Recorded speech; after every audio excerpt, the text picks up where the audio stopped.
Bueno, pues son las 7 menos 12 minutos y nosotros ahora sí que vamos a hablar, vamos a conmemorar este Día Mundial contra la Depresión. Lo vamos a hacer junto a Francisco Javier Marín, Mauri para todo el mundo, porque prácticamente lo conocemos todo el mundo así. Muy buenas tardes, Mauri. Muy buenas tardes, Dani. Bueno, vamos a hablar de este tema, ¿no? Este Día Internacional contra la Depresión, no el Día Internacional de la Depresión, sí, que tiene todo lo contrario, no vayamos a equivocar. Vamos a hablar de este tema y, oye, a ver, ¿cuáles son los primeros síntomas que dices tú? Estoy deprimido. Bueno, los primeros síntomas que hay, ante todo, tenemos que diferenciar lo que es un estado de ánimo deprimido de lo que es un trastorno del estado de ánimo. Sí. Dentro del primer saco de cosas que notamos, hombre, no tienes por qué tener un trastorno del estado de ánimo porque un día pues te levantes un poco más negativo, tengas menos ganas de hacer las cosas que te gustan, estés un poco más decaído. Eso es un estado de ánimo deprimido. Pero cuando esto se mantiene en el tiempo, cristaliza en lo que es el tiempo sin ninguna causa que justifique todo esto, es cuando empezamos a hablar de un trastorno del estado de ánimo que engloba muchos tipos y una gran variante de depresiones. Depresiones no es solo hay una. Desde esta perspectiva podemos decir, por ejemplo, que uno de los síntomas principales es ese decaimiento, ese abatimiento, esa pérdida de interés por todo. Poco a poco eso te va haciendo que comas peor, que te alimentes peor. Empiezan a haber también problemas de insomnio. No es que no puedas dormir, sino que duermes menos y lo poco que duermes no es nada reparador, no es un sueño que te permita recargar pilas. Si esto se va manteniendo a lo largo del tiempo, ya hablamos de un probable trastorno del estado de ánimo. O sea, que empezamos con eso y acabamos perdidos, ¿no? Perfectamente, ¿no? Que estamos inmersos en ese problema, porque claro, la depresión viene de un problema, otro problema, pero ¿qué podemos hacer nosotros para evitar, ¿no? el caer en un cuadro de depresión? Lo primero que tenemos que aprender es algo que no se hace mucho, que es saber gestionar las emociones. No hay unas emociones buenas y unas emociones malas. De todas las emociones sacamos aprendizaje, sacamos experiencia. Hay, que duda cabe, emociones positivas y emociones negativas. Los trastornos depresivos lo que hacen, me gusta mucho compararlo con un canuto, con una hoja que poco a poco se va cerrando y tú empiezas a mirar desde un extremo de ese cilindro. Poco a poco vas viendo no toda la realidad, sino una parte, y siempre ves la peor parte y tú la amplificas. Eso es un estado depresivo que ya ha cristalizado. Eso es una depresión. Lo que tenemos que hacer es qué tipo de pensamientos están alimentando ese tipo de emociones negativas y saberlos rebatir. Oye, ¿qué perfil de personas? Porque sabemos que hay personas que son más sensibles a la hora de contraer una depresión y personas un poco más fuertes, por lo que tú estás diciendo también ahora mismo. Pero ¿qué perfil de persona, psicológicamente hablando, es la más vulnerable a la hora de poder estar depresivo? Las personas que les cuesta más trabajo o más esfuerzo exteriorizar sus pensamientos, sus emociones, aquellas personas que se lo comen todo, que no expresan, que no comparten, bien porque no saben o bien porque no se atreven, son esas personas más proclives o, digamos, más propensas a desarrollar un trastorno del estado de ánimo. Ujú. Bueno, y a ver, tú habrás tratado, supongo, más de un tema de depresión y cómo se hace, ¿no? Intentar que esa persona vaya mejorando con cada sesión. Bien, lo primero que tenemos que hacer es una buena historia clínica, es una buena análisis, ver de dónde viene esto, cómo se ha ido gestionando, qué tipo de medicación psiquiátrica está tomando. Evidentemente, cuando te llega una persona con un trastorno de ánimo bastante acusado y que ya lo tienes identificado y no duerme, no come, no descansa, no puede salir de fuera para despejarse, porque sencillamente esto no es tan fácil como, venga, si lo que tienes que hacer es salir fuera. No, si es que no puedo. Y es una cosa curiosa, Dani, porque si uno se rompe una pierna, a nadie se le ocurre decir, venga, que lo que tienes que hacer es salir de andar. Pues esto es un poco igual, ¿no? No es que no quiera, es que sencillamente no le es posible. Cuando el cuadro depresivo ha cristalizado tanto, una de las ayudas que tenemos que contemplar es la medicación. Mire usted, yo es que hace 3 o 4 días que apenas pego ojo. Pues mire usted, tiene usted que dormir, porque si usted en el sueño no descansa lo suficiente, eso complica todavía más y aumenta la sintomatología depresiva y otros muchos síntomas. Luego, tiene usted que dormir. O le damos un martillazo, que no es la mejor opción, o tenemos que recomendar a su médico de cabecera o a su psiquiatra pues que le prescriba, por ejemplo, pues un relajante o un hipnótico, porque tiene usted que descansar. Si no, es muy difícil trabajar con esa persona. Y si es un estado de ánimo que está muy abajo, pues quizá sea conveniente aconsejar por un tiempo un antidepresivo. Cuando ya la persona está en situación de ser accesible a una psicoterapia, pues en función del caso y en función de la persona, pues ahí elegimos una serie de técnicas terapéuticas. Por ejemplo, una de las más usadas está la terapia racional emotiva de Ellis, que consiste en detectar esos pensamientos irracionales, ver y analizar las emociones que desencadena, porque un pensamiento negativo da una emoción negativa y son pensamientos que no son realistas. Hay que enseñar al paciente a que los detecte, a que los analice y a que los pulverice, confrontándolos con la realidad, con su realidad, porque cada persona es única. Luego está la teoría cognitiva de Vick, por ejemplo, que va del síntoma hacia el origen.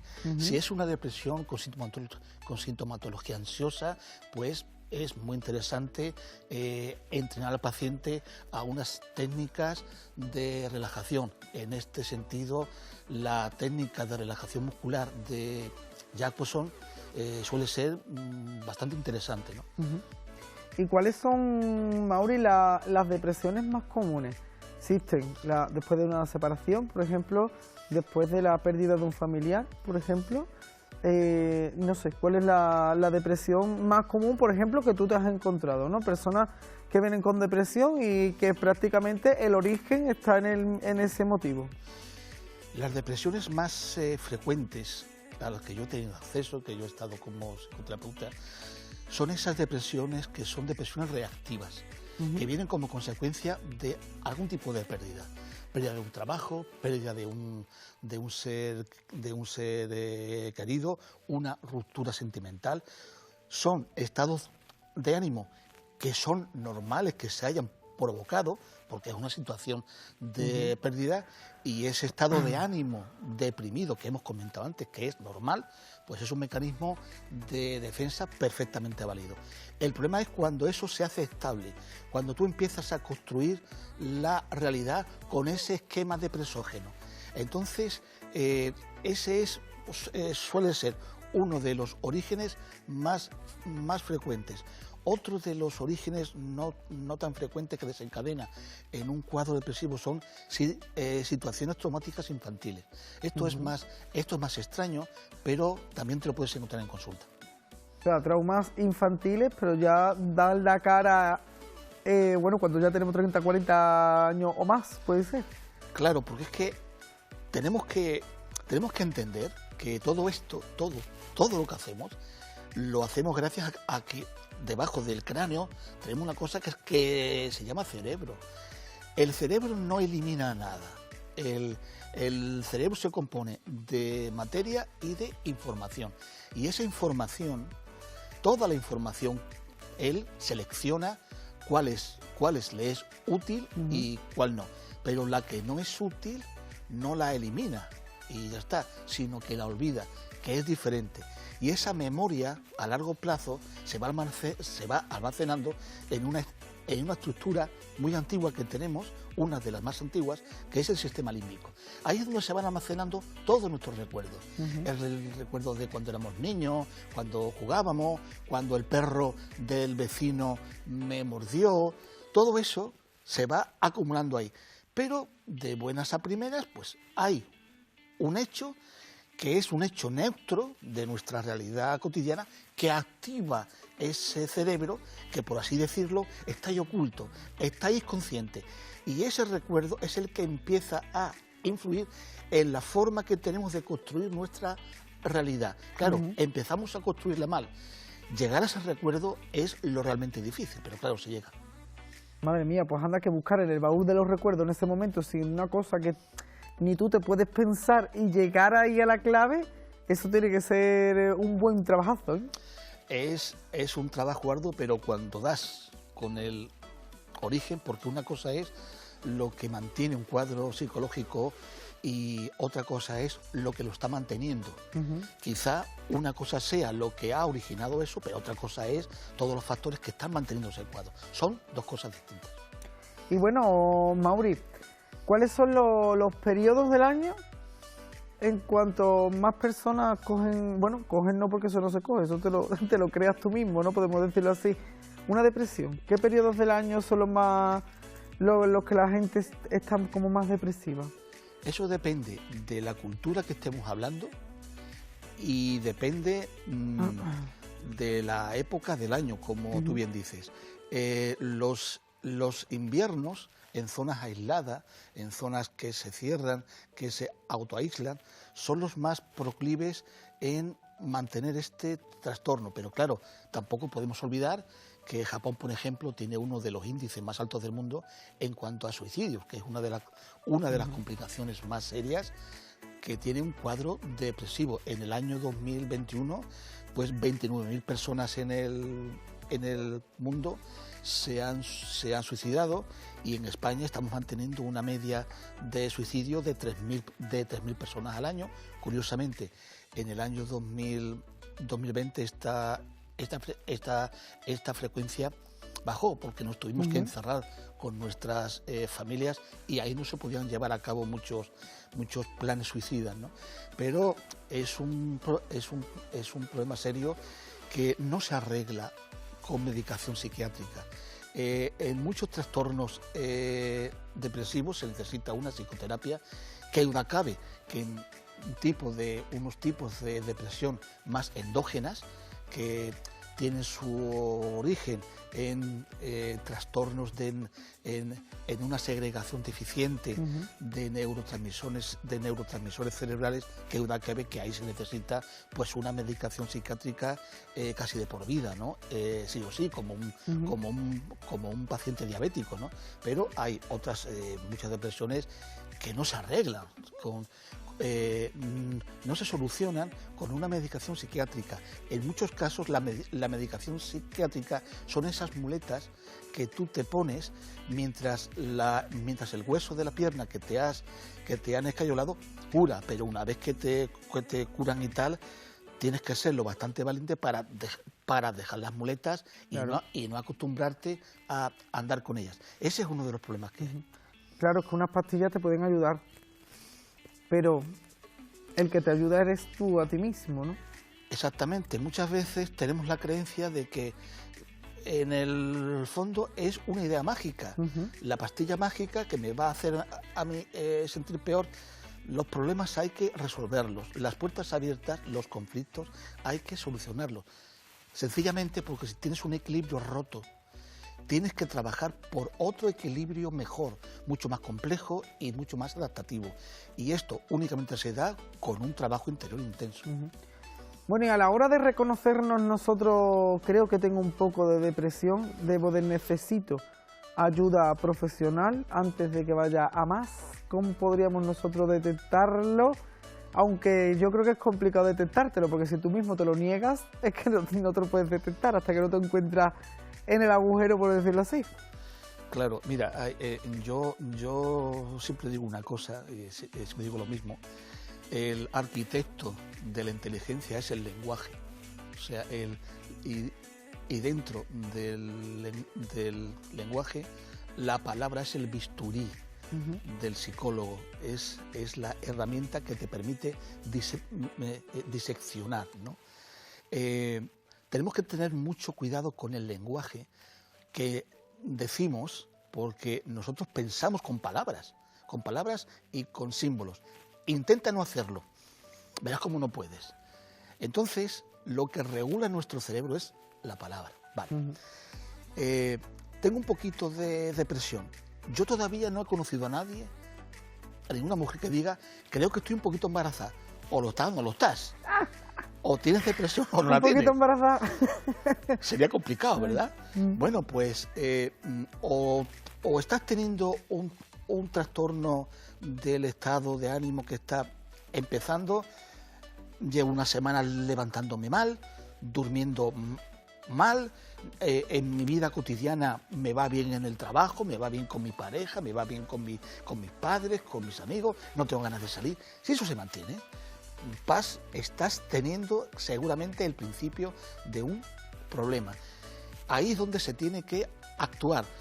Que te lo ves tú.